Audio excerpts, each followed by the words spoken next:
चौथा अध्याय, पहली आयत।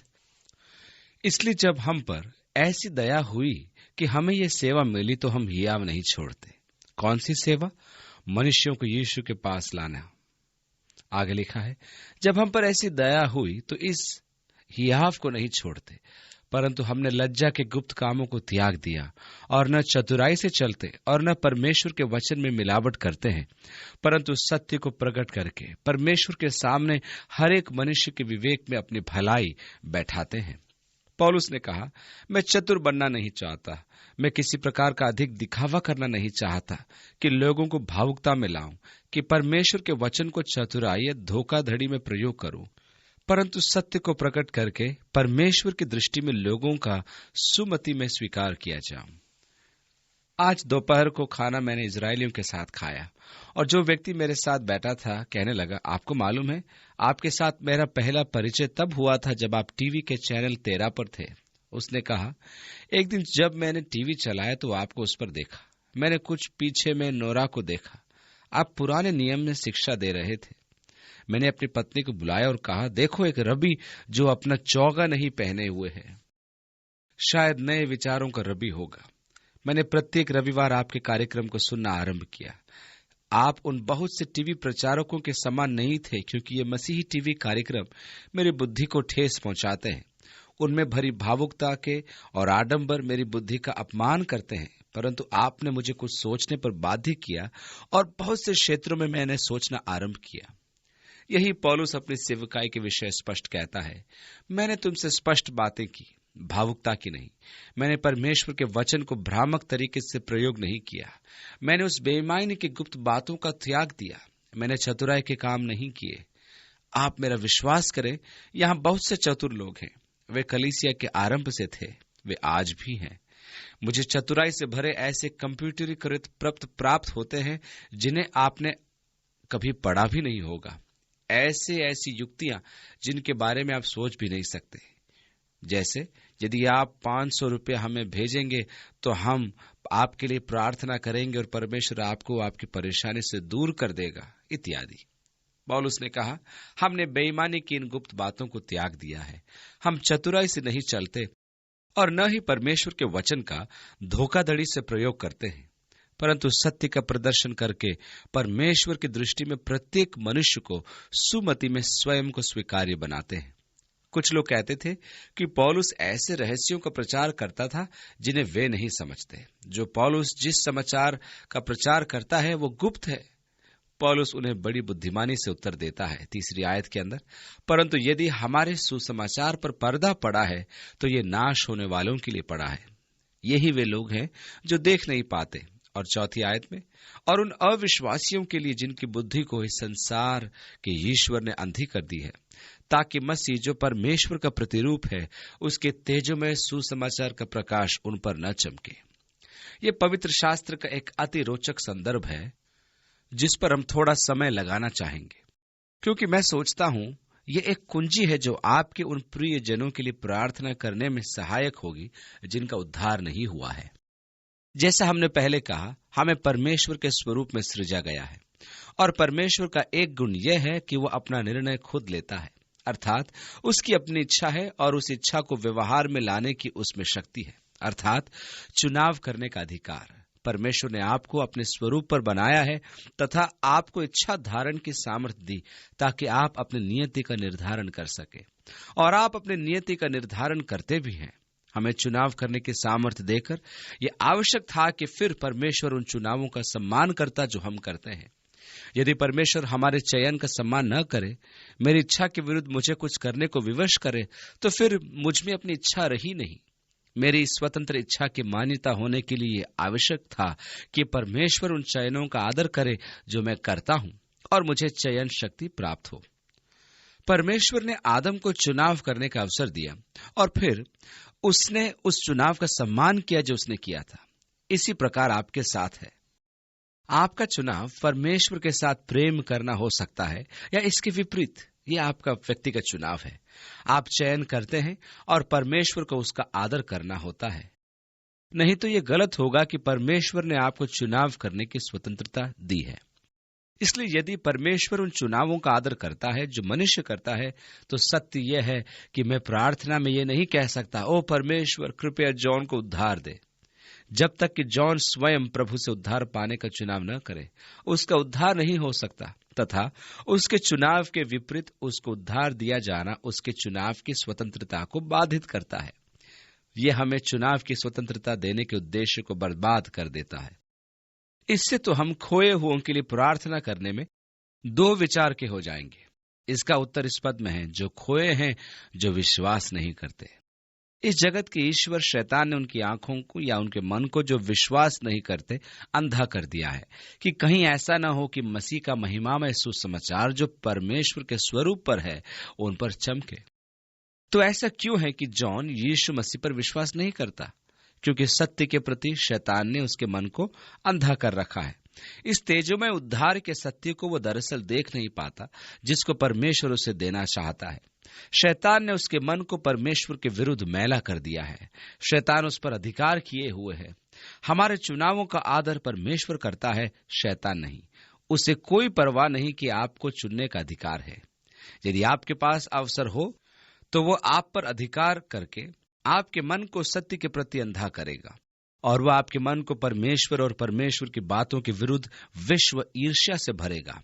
यीशु मसीह के द्वारा परमेश्वर से आपके क्या संबंध के बारे में तार्किक विचार करके आपके मन को वो दूषित करेगा। क्या आपने कभी ध्यान दिया है कि कुछ इतने अनुग्रहकारी और सज्जन होते हैं कि वे संसार के किसी भी विषय पर तर्कपूर्ण तरीके से बात करते हैं, पर यीशु मसीह के सुसमाचार के विषय में नहीं। आप अगले वर्ष के बारे में उनसे बात करें तो वे घंटों आपसे बात कर सकते हैं। उनसे यमुना के विषय में पूछें तो वे आपको पूरी पूरी बात बता देंगे। उनसे किसी विशेष द्वीप के बारे में पूछें तो वे खुश हो जाएंगे। उनसे अंतरिक्ष शटल की बात करें इत्यादि आप बात करें, वे आपसे बात करते चले जाएंगे। यीशु मसीह का विषय लाएं और वे एकदम तर्कहीन हो जाएंगे। मुझे इस विषय पर बात करने में रुचि नहीं, ऐसा वे कहेंगे। मैं नहीं सोचता कि लोगों को इस विषय पर बात करना चाहिए। पूर्णतया तर्कहीन। क्यों? क्योंकि शैतान ने उनके जीवनों पर अधिकार रख रखा है। तीमुथियुस को लिखते हुए पौलुस कहता है, और इसके द्वारा उसकी इच्छा पूरी करने के लिए रूखे होकर शैतान के फंदे से छूट जाए। वह चुनाव का आदर नहीं करता। इस जगत के ईश्वर ने हमारी आंखों को अंधा कर रखा है। यीशु ने मत्ती 16:19 में कहा, और जो कुछ तू पृथ्वी पर बांधेगा वह स्वर्ग में बंधेगा, और जो कुछ तू पृथ्वी पर खोलेगा वह स्वर्ग में खोलेगा। अतः अपने प्रियजनों के लिए जिनका उद्धार नहीं हुआ, यह है कि परमेश्वर शैतान के कार्य को बांधेगा, जिसने कि उनके मन को अंधा करके बंदी बनाया हुआ है। यह कि परमेश्वर उनके जीवनों में शैतान के उस कार्य को बांधे जो उनके मन को अंधा करके उन्हें दास बनाए हुए है, जिसने उनके मन में सुसमाचार के विरोध से विश्व ईर्ष्या को धोल दिया है, ताकि वे परमेश्वर के सत्य पर शैतान के इस ईश्वरहीन दबाव के बिना विचार कर सके।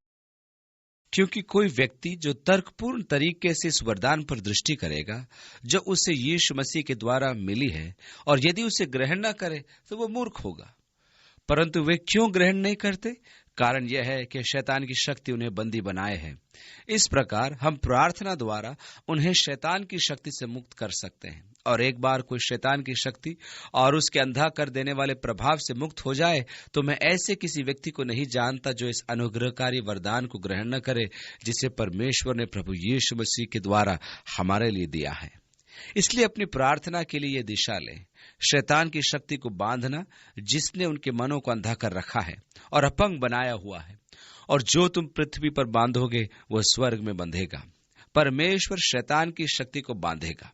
परमेश्वर उन पर्दों को हटा देगा जो उनके मन पर पड़े हैं, और वे तर्कपूर्ण तरीके से उस वरदान को देख सकेंगे जो यीशु मसीह के द्वारा परमेश्वर ने हमारे लिए तैयार किया हुआ है। और फिर पवित्र आत्मा के उस कार्य व विश्वास को उनके हृदयों पर होने दें कि पवित्र आत्मा उनके हृदयों को यीशु मसीह की ओर फेरे। आप केवल ये नहीं कह सकते, हे प्रभु मुझे बचा। परमेश्वर उन्हें उनकी इच्छा के विरुद्ध नहीं बचाएगा। इच्छा में परिवर्तन आवश्यक है और मन में लालसा हो कि परमेश्वर से उद्धार उन्हें प्राप्त हो। यीशु ने कहा, जो कोई मेरे पास आता है मैं उसे कभी ना निकालूंगा। तो हमारी प्रार्थनाएं उनके छुटकारे के लिए हों ताकि वे देख सकें। अब 5वीं आयत में पौलुस ने कहा, क्योंकि हम अपने को नहीं परंतु मसीह यीशु को प्रचार करते हैं कि वो प्रभु है, और अपने विषय में यह कहते हैं कि हम यीशु के कारण तुम्हारे सेवक हैं। मैं इस पद को यहीं छोड़ूंगा, नहीं तो मैं उसमें काफी समय लगा दूंगा। 6 आयत, इसलिए कि परमेश्वर ही है जिसने कहा कि अंधकार में से ज्योति चमके। आपको याद है उत्पत्ति 1 में आदि में परमेश्वर ने आकाश और पृथ्वी की सृष्टि की। पृथ्वी बेडौल और सुनसान पड़ी थी और गहरे जल के ऊपर अंधियारा था, और परमेश्वर का आत्मा जल के ऊपर मंडराता था। परमेश्वर ने कहा उजियाला हो, तो उजियाला हो गया।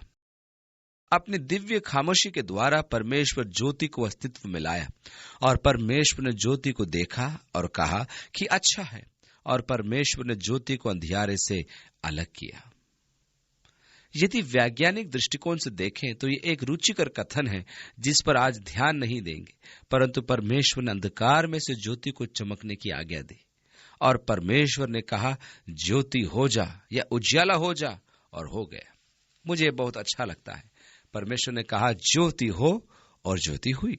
ओह, कैसी शक्ति मुझे रोमांचित कर देती है। परमेश्वर ने आज्ञा दी कि अंधकार में से ज्योति चमके, और अब 6 आयत में यहां लिखा है वो हमारे हृदयों में चमकी, जो पहले शैतान द्वारा अंधकार में थे। हृदय जो अंधकार में थे, परमेश्वर से दूर थे, परंतु अब परमेश्वर जिसने अंधकार में से ज्योति को चमकाया, हमारे हृदयों में भी ज्योति चमकाई है। और आगे लिखा है कि परमेश्वर की महिमा की पहचान की ज्योति यीशु मसीह के चेहरे से प्रकाशमान हो। हम खुले चेहरों से प्रभु के तेज को देखते हैं, और यह तेज यीशु मसीह के मुंह पर है। 7वीं आयत में लिखा है परंतु हमारे पास वह धन मिट्टी के बर्तनों में रखा है कि यह असीम सामर्थ हमारी ओर से नहीं वरन परमेश्वर ही की ओर से ठहरे। परमेश्वर ने सबसे बड़ी महिमा के धन को लिया, और इस सबसे बड़े महिमा के धन को जो किसी के पास हो सकता था लेकर मनुष्य को दिया। यीशु मसीह के ज्ञान और समझ की ज्योति ही सबसे बड़े महिमा का धन है जो आप में से किसी के पास भी हो सकती है, क्योंकि वो अनंत जीवन है, वो अनंत जीवन का धन है। सबसे मूल्यवान वस्तु जो मनुष्य पा सकता है वह है यीशु मसीह के द्वारा अनंत जीवन। यदि मनुष्य सारे जगत को प्राप्त करे और अपने प्राण की हानि उठाए तो उसे क्या लाभ होगा? मनुष्य अपने प्राण के बदले में क्या देगा? मरकुस 8 में लिखा है। यीशु मसीह के ज्ञान में आपके पास जो है वो यीशु मसीह के ज्ञान की ज्योति जो परमेश्वर ने आपको दी है, वो सबसे बहुमूल्य धन है जो आपके पास कभी हो सकता था। परमेश्वर का बहुमूल्य धन वो उसे किस में रखता है? हमारे पास ये महिमा का धन मिट्टी के बर्तनों में रखा है, अर्थात हमारी देह में ये मिट्टी का बर्तन है। ये बूढ़ा मिट्टी का बर्तन अनंत परमेश्वर का निवास स्थान बन जाता है ताकि मसीह आपके जीवन में रह सके। यूहन्ना के 14वें अध्याय की 20वीं आयत में लिखा है, उस दिन तुम जानोगे कि मैं अपने पिता में हूं और तुम मुझ में और मैं तुम में। महिमा का धन, सुसमाचार की ज्योति, इन मिट्टी के बर्तनों में परमेश्वर सबसे बहुमूल्य चीज लेकर सबसे सस्ती चीज में रखता है, मिट्टी के बर्तन में। मिट्टी के बर्तन से अधिक साधारण और क्या हो सकता है, विशेष करके उन दिनों में।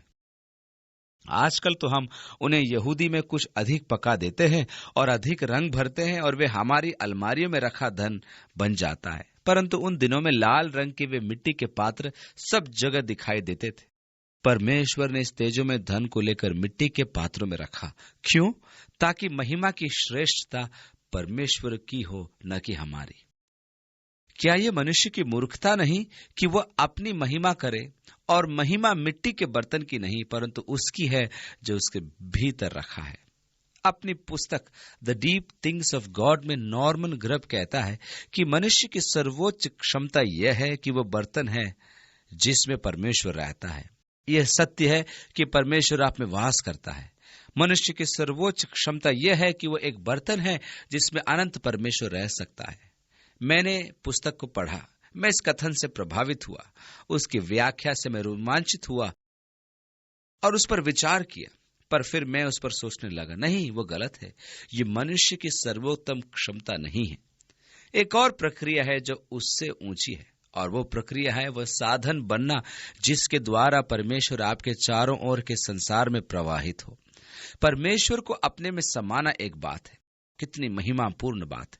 परमेश्वर को अपने में समाने की क्षमता की महिमा को भय कम न समझना, परंतु ओह, एक कदम और आगे, जब परमेश्वर मेरे द्वारा मेरे चारों ओर के संसार पर अपने आप को डेलता है और यह महिमापूर्ण धन जो मेरे पास है दूसरों के साथ बांटा जाता है और मेरे जीवन में पवित्र आत्मा का वो कार्य प्रवाहित होता है कि मुझ में परमेश्वर के उस कार्य से दूसरों को लाभ हो, होने वाला काम करने वाला काम बन जाता है। जब आगे को वो मेरे भीतर परमेश्वर का कार्य नहीं बल्कि मेरे द्वारा परमेश्वर का कार्य होता है, तब मैं अपने सर्वोच्च क्षमता तक पहुंचता हूं। मिट्टी का पात्र, इस पात्र का कोई मूल्य नहीं, मूल्य तो उस वस्तु का है जो पात्र में रखी है। जब मैं उस वस्तु को बाहर निकालता हूं तो मुझे ध्यान रखना है कि उसमें मेरा स्वाद न हो, कि उसमें मेरा व्यक्तित्व न आवे उस विषय में जो मुझसे निकलती है, परंतु विषय जितना संभव हो सके उतना रूप में हो। क्या कभी आपने घर में कोई प्लास्टिक का बर्तन रखा जिसमें आपने कभी प्याज रखा था और अब उसमें पानी रखते हो? अब जब भी आप पानी पिएंगे तो स्वाद प्याज का आएगा। जब मैं पानी पीता हूं मुझे प्याज का स्वाद नहीं चाहिए। आप प्याज अपने पास में महत्वपूर्ण है और मुझे वो अच्छा भी लगता है, न कि वो पानी जिसमें उसका स्वाद हो। और जब बर्तन अपना स्वाद देना आरंभ कर देता है तो समय आ गया कि उस बर्तन से पीछा छुड़ाया जाए। परमेश्वर ने वही किया जो लगभग असंगत था। सबसे मूल्यवान धन को एक साधारण पात्र में रखा ताकि मनुष्य बर्तन के मुंह में न पड़ जाए, परंतु केवल उसमें जो रखा है, अर्थात परमेश्वर उस पात्र द्वारा परमेश्वर के काम में, ताकि उससे महिमा परमेश्वर की हो न कि हमारी। इस कारण पौलुस ने घोषणा की, हम अपना नहीं बल्कि मसीह का प्रचार करते हैं, और यही हर सेवक का विषय होना चाहिए। हम अपना नहीं बल्कि मसीह का प्रचार करते हैं और हम लोगों को मसीह की ओर आकर्षित करते हैं और हम लोगों को विषय से परिचित कराते हैं, यीशु मसीह में जो मूल्यवान धन है, न कि उस पुराने मिट्टी के बर्तन के बारे में। जब हम उस पुराने बर्तन को सामने लाएंगे तो आप निश्चय जान लो कि परमेश्वर उसे तोड़ देगा और आप सन की बन जाएंगे। और मैंने ऐसे कई लोग देखे भी हैं। 8वीं आयत, हम चारों ओर से क्लेश तो भोगते हैं। पौलुस सेवकाई के विषय में कहता है, चारों ओर से क्लेश पाते हैं। परमेश्वर ये प्रतिज्ञा नहीं करता कि आप पर क्लेश नहीं आएगा। सत्य तो यह है, वह क्लेश की एक प्रकार से प्रतिज्ञा करता है, इस संसार में तुम्हें क्लेश होगा, यीशु ने कहा। और पौलुस 2 तीमुथियुस के 3 अध्याय की 12वीं आयत में लिखता है, जो मसीह यीशु में धर्मी जीवन जीते हैं वे सताए जाएंगे। कुछ प्रतिज्ञाएं हैं जिनसे मुझे घृणा है, प्रतिज्ञाएं जिनसे मुझे प्रेम भी है, परंतु कुछ प्रतिज्ञाएं ऐसी भी हैं जिनकी मुझे परवाह नहीं। काश परमेश्वर कभी मुझसे ऐसी प्रतिज्ञा न करता। चारों ओर से क्लेश तो भोगते हैं। परमेश्वर के दास एवं संतान होने के नाते आप क्लेश का सामना कर सकते हैं और करते भी हैं। आपको निराश नहीं होना है। आगे लिखा है, निरुपाय तो हैं पर संकट में नहीं पड़ते। और कितनी बार हम नहीं जानते कि क्या करें। कई बार इस परिस्थिति से विमूढ़ हो जाते हैं। हम उत्तर नहीं जानते, समाधान नहीं जानते, परंतु निराश होते हैं। विमूढ़ होने में और निराश होने में बड़ा अंतर है। हम निराश तब होते हैं जब हम अपने हाथों को उठा देते हैं। ओह, मैं सोचता हूं ये समाप्त हुआ, क्योंकि मैं इसे अब नहीं कर पाऊंगा, इसलिए मैं छोड़ देना चाहता हूं। अब हम विमूढ़ में हैं। मैं नहीं जानता परमेश्वर इसका समाधान क्या होगा। ये देखना रुचिकर होता है कि परमेश्वर अब क्या करेगा। मैं नहीं जानता परमेश्वर इस समय क्या कर सकता है, परंतु मैं निश्चय ही उत्तेजित होता हूं कि देखूं वो क्या करेगा। यह है विमूढ़ की अवस्था। 8वीं आयत में आगे लिखा है, पर निराश नहीं होते। अपने हाथों को मल कर नहीं कहते, मित्रों अफसोस है कि सब कुछ समाप्त हो गया। हम कार्यक्रम बंद कर रहे हैं और यदि आप अपने दान को इस सप्ताह हमें नहीं भेजेंगे तो सब कुछ समाप्त हो जाएगा। ऐसा कहकर हम निराश नहीं होते। 9वीं आयत में, सताए तो जाते हैं पर त्यागे नहीं जाते। प्रत्येक परीक्षा में परमेश्वर हमारे साथ रहता है इसलिए। और आगे लिखा है, गिराए तो जाते हैं पर निराश नहीं होते। हमारे पास कुछ है ही नहीं। चिंता हाँ, परंतु निराशा नहीं। परेशानी हाँ, परंतु निराशा नहीं। सताव हाँ, परंतु त्यागा जाना कभी नहीं। गिराए जाना हाँ, परंतु नाश नहीं होते। 10वीं आयत में आगे लिखा है, हम यीशु की मृत्यु को हर समय अपने देह में लिए फिरते हैं कि यीशु का जीवन भी हमारी देह में प्रकट हो। अब आपको पत्री का आरंभ याद आया होगा। पौलुस कुरिन्थियों से क्षमा मांगता है कि वह नहीं आया, और उसने कहा यह मेरी ओर से लापरवाही नहीं थी, परंतु उसने कुछ शारीरिक समस्याओं के कारण वो यात्रा नहीं की। उसने उन्हें यह भी बताया कि वह एक ऐसे लोगों के बीच में पड़ गया था जहां सुसमाचार के कारण वो मौत के मुंह से निकला है कि उसने तो जीवन की आशा ही छोड़ दी थी। सताव के कारण उसका स्वास्थ्य ठीक नहीं रहा और वह बहुत कमजोर हो गया था, और इस प्रकार वह यीशु मसीह की मृत्यु को अपनी देह में लिए फिरता है। वह दुख जो उसने मसीह के खातिर उठाया, सख्त पिटाई, पत्थरवाह, मसीह की मृत्यु को अपनी देह पर लिए फिरता हूं ताकि मसीह का जीवन भी हमारे देह में प्रकट हो। 11वीं आयत से आगे, हम जो जी रहे हैं सर्वदा यीशु के कारण मृत्यु के हाथों सौंपे जाते हैं कि यीशु का जीवन भी हमारे मरणशील शरीर में प्रकट हो। इस प्रकार मृत्यु तो हम में, पर जीवन तुम में कार्य करता है। लिखा है, मैंने विश्वास किया इसलिए मैं बोला।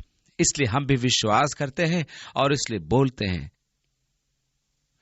क्योंकि ये जानते हैं कि जिसने प्रभु यीशु को जिलाया वही हमें भी यीशु के साथ भागी जानकर जिलाएगा और हमें भी तुम्हारे साथ अपने सम्मुख उपस्थित करेगा। तो वही आत्मा जिसने यीशु को मृतकों में से जीवित किया हमें भी जीवित करेगा और हमें अपने सम्मुख प्रस्तुत करेगा। 15वीं आयत, क्योंकि सब वस्तुएं तुम्हारे लिए हैं कि अनुग्रह जो अधिक से अधिक लोगों में फैलता जा रहा है परमेश्वर की महिमा के लिए धन्यवाद की वृद्धि का कारण बन गया। तो गत सप्ताह के पाठ में पौलुस ने जिस दुख का वर्णन किया, जिसे पौलुस ने दुख, क्लेश व सताव कहा, वे तुम्हारे कारण हैं, ताकि जो तसल्ली मुझे मिली है उससे तुम्हें तसल्ली दूं, ताकि तुम्हारे दुखों में, तुम्हारी परीक्षाओं के जांचे जाने में तुम्हें मैं तसल्ली दे सकूं। मुझे ये अनुभव तुम्हारे खातिर हुए। और फिर पौलुस कहता है, मेरे दुख, मेरी कमजोरी सब तुम्हारे खातिर है। मेरे लिए ये रुचिकर बात है कि दुख चरित्र की गहराई को उभारता है और मनुष्य में ऐसी कोई और चीज नहीं जो उसके चरित्र को उभारे। जी कैम्पबेल मॉर्गन एक युवक के विषय बताते हैं जिसने आकर उसके चर्च में सेवा की, और वो एक होशियार युवक था और उसने बड़ी अच्छी आराधना सभा चलाई और अच्छा संदेश दिया। घर जाने के पश्चात जी कैम्पबेल मॉर्गन ने अपनी पत्नी से कहा कि बहुत अच्छा वचन उसने दिया, और उसकी पत्नी ने तुरंत उनको टिप्पणी करते हुए कहा, वह दुख उठाने के बाद बेहतर हो जाएगा। और जी कैम्पबेल मॉर्गन ने टिप्पणी की, और यह व्यक्ति सताव से गुजर और बेहतर सचमुच बन गया। दुख कुछ ऐसा ही करता है कि विश्वास की जड़ें गहरी कर देता है, चरित्र का विकास करता है। वह ऐसी शक्ति का ऐसा विकास करता है जैसा कोई और नहीं कर सकता। और यहाँ प्रेरित पौलुस यहाँ ये बताता है कि जो कष्ट उसने उठाए वे उनकी महिमा में सहायक हैं। तुम्हें लाभ हुआ, निसंदेह ये सत्य है। चरित्र की गहराई जो पौलुस में उत्पन्न हुई वो उसकी पीड़ा का परिणाम था। कलीसिया को उससे लाभ हुआ जिसका उसने विकास किया और यीशु मसीह के कारण दुखों को उठाया। तब वह इस योग्य हुआ कि उन दुखों के कारण जिनका उसने अनुभव किया इतने प्रभावी तरीके से सेवकाई कर सके। जब दुख आता है तो हम कमजोर हो जाते हैं। आपको याद होगा जब यीशु ने शिष्यों को बताना आरंभ किया कि मनुष्य का पुत्र किस प्रकार दुख उठाएगा, तो पतरस एकदम कह उठा, प्रभु ये बातें तुझसे दूर हों। दूसरे अनुवादों में, प्रभु अपने को दूर रख, ऐसा मत कर। ये एक शारीरिक मनुष्य की आवाज थी जो चिल्लाता है, अपने को बचा। दरअसल यीशु ने उसको शैतान की आवाज के रूप में पहचाना और मत्ती 16 के 22 में उससे कहा, दूर हो शैतान, क्योंकि तू परमेश्वर की बातों को नहीं समझता। आज के प्रचारकों की निराशा के बारे में पतरस कहता है, यदि कोई परमेश्वर की इच्छा के अनुसार दुख उठाता है कि अपने प्राण को उस विश्वास योग्य के प्रति वचनबद्ध करे। आप परमेश्वर की इच्छा के अनुसार दुख उठा सकते हैं और उस दुख के द्वारा परमेश्वर आप में चरित्र की गहराई को विकास कर सकता है, जिसका विकास किसी और प्रकार से नहीं हो सकता। कुछ लोग जिनसे मैं सबसे अधिक सीखता हूं, ये वे लोग हैं जिन्होंने जीवन में बहुत दुख उठाया है, क्योंकि उनमें अधिक गहराई पाता हूं जो उससे श्रेष्ठ है जो मैंने कहीं और देखी हो। और उस भरपूरी के कारण जो दुख उठाने के द्वारा उनसे बहुत कुछ ग्रहण कर सकता हूं और सीख सकता हूं। और इस प्रकार पौलुस अपने दुखों को उन लोगों के लाभ के लिए देखता है कि ये तुम्हारी खातिर है, कि धन्यवाद के द्वारा विपुल अनुग्रह परमेश्वर की महिमा में सहायक हो। 11वीं आयत में, इसलिए हम साहस नहीं खोते, यद्यपि हमारे बाहरी मनुष्यत्व का क्षय होता जा रहा है। पुराना बाहरी मनुष्य उसमें से अब जाता रहा, पिटाई खाकर, लाते खाकर, पथरवाह होकर। तथापि हमारे आंतरिक मनुष्यत्व का दिन प्रतिदिन नवीनीकरण होता जा रहा है। काफी दुख सहने के बाद आंतरिक मनुष्यत्व में चरित्र की शक्ति बनती है। बाहरी मनुष्य नीचे की ओर तेजी से जा रहा है, परंतु आंतरिक मनुष्य का दिन प्रतिदिन नवीनीकरण होता जाता है, जो प्रभु की शक्ति के द्वारा होता है। क्योंकि हमारा पल भर का हल्का सा क्लेश, यहाँ अंतर देखिए, वह सुंदर है। हमारा हल्का सा क्लेश जो पल भर का है, ऐसा लगता तो नहीं है। जब मैं दुख उठाता हूं तो वो अनंत लगता है। मेरा अर्थ है, एक एक घंटा बहुत लंबा समय सा प्रतीत होता है। कभी सचमुच आपकी तबीयत रात में खराब हुई है? क्या आपको महसूस हुआ कि रात इतनी लंबी कब से हो गई? आप जानते हैं, जब तबीयत ठीक होती है और आप थके सो जाते हैं तो अचंभा करते हैं कि अरे रात इतनी जल्दी कैसे निकल गई, अरे सुबह हो गई, विश्वास नहीं होता। परंतु यदि बीमार होते हैं तो रात बड़ी लंबी लगती है, दुख का समय बढ़ता जाता है। परंतु यदि मैंने 50 वर्ष तक दुख उठाए हैं तो क्या होगा? जहां तक परमेश्वर का प्रश्न है, अनंत काल की तुलना में वह क्षण मात्र ही है। हमारा हल्का सा क्लेश जीवन क्या है? वो वाष्प समान है, जो क्षण भर दिखाई दे और फिर गायब हो जाए। यदि आप जीवन भर दुख उठाते हैं तो अनंत काल की तुलना में वह केवल एक क्षण है। दरअसल आप उसकी तुलना आनंद से कर भी नहीं सकते, क्योंकि आपके एक और सीमित है और वो दूसरी और असीमित, और सीमित के असीमित से तुलना नहीं की जा सकती। समुद्र में वह एक जल की बूंद के समान भी नहीं, क्योंकि आप सीमित की असीमित से तुलना नहीं कर सकते। समुद्र में बूंदों की कोई न कोई संख्या होती होगी, परंतु जब आप अनंत की बात करते हैं तो आप असीमित क्षेत्र में आते हैं और आप सीमित और असीमित के मध्य तुलना नहीं कर सकते। तो पल भर का हमारा सा क्लेश एक ऐसी चिरस्थायी महिमा उत्पन्न कर रहा है जो अतुल्य है। महिमा का अनंत बोझ इस हल्के क्लेश की तुलना में कुछ भी नहीं है, जो केवल पल भर का है। अब हमें यह करना है कि अपनी दृष्टि अनंत पर लगानी है। हमारी समस्या यह है कि हम अधिकतर सांसारिकता को देखते रहते हैं, इसमें दुखों को देखते हैं और वर्तमान भौतिक वातावरण में इतने लिप्त हो जाते हैं कि अनंत हमारी दृष्टि से ओझल हो जाता है। हल्का क्लेश पल भर का होता है, परंतु परमेश्वर ने आपके लिए अनंत की योजना बनाई है। अनंत महिमा का वर्णन नहीं किया जा सकता। अनंत महिमा, सुंदरता, भय, अचंभा, आशीष, आनंद व प्रेम किसी भी वस्तु से जिसकी हम कल्पना करें कहीं अधिक महान है, कि इस तरह कल्पना हम कर भी नहीं सकते। यहाँ हल्का क्लेश पल भर का है, ये जाता रहेगा। जीवन भी शीघ्र जाता रहेगा। वर्तमान के लिए न जिए, सदा के लिए जिए। अपनी समस्त योजना केवल वर्तमान के लिए न बनाएं, अनंत के सहभागी हों। क्योंकि पौलुस 18वीं आयत में आगे कहता है, हमारी दृष्टि उन वस्तुओं पर नहीं जो दिखाई देती हैं। ये पुराना बाहरी मनुष्यत्व तो समाप्त हो रहा है।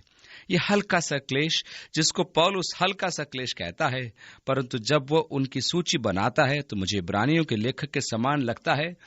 तुमने अब तक लहू बहाने तक मसीह के लिए परिश्रम करते हुए दुख नहीं उठाया। मुझे अपने जख्म दिखाओ, अपने दाग दिखाओ, तुम्हें कहाँ मार लगी।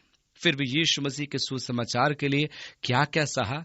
और पौलुस कहता है, यह हल्का सा क्लेश हिसाब से अधिक घात, अर्थात घाव के कोई निशान जो मेरे पीठ पर पड़े। कितनी बार बंदीगृह में, मृत्यु से कितनी बार आमना सामना हुआ।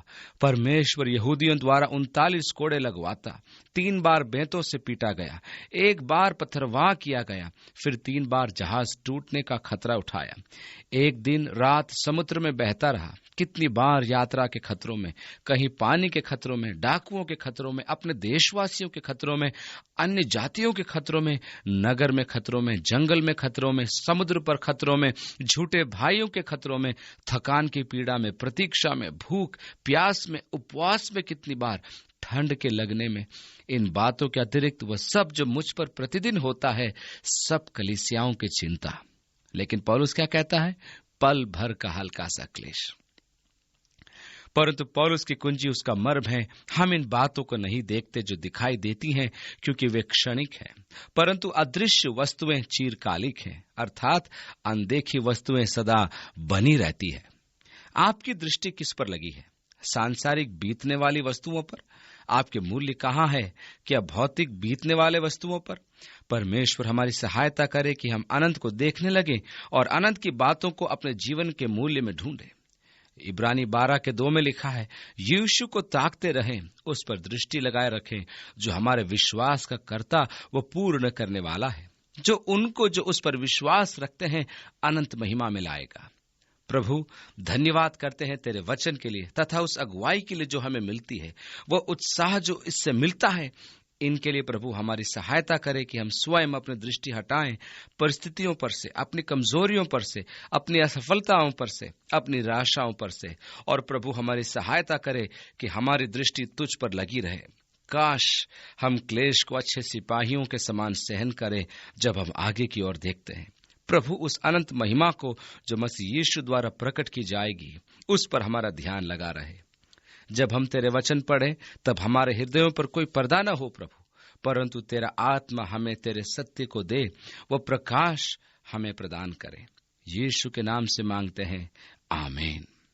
प्रभु आपके साथ हो और अपने प्रेम में आपको आशीष दे तथा आपकी रक्षा करे। अपने प्रेम में आपको अपने निकटता में बनाए रखे। जब वो आपके हृदय में अपने पवित्र आत्मा द्वारा कार्य करे, तब वो आपको अपने निकट लाए। और काश इस सप्ताह आपकी आंखें यीशु पर लगी रहें, ताकि परमेश्वर अपने आत्मा द्वारा हमारे जीवनों में वो परिवर्तन ला सके जिनके द्वारा उसके नाम में हम उसकी समानता में बढ़ते जाएं।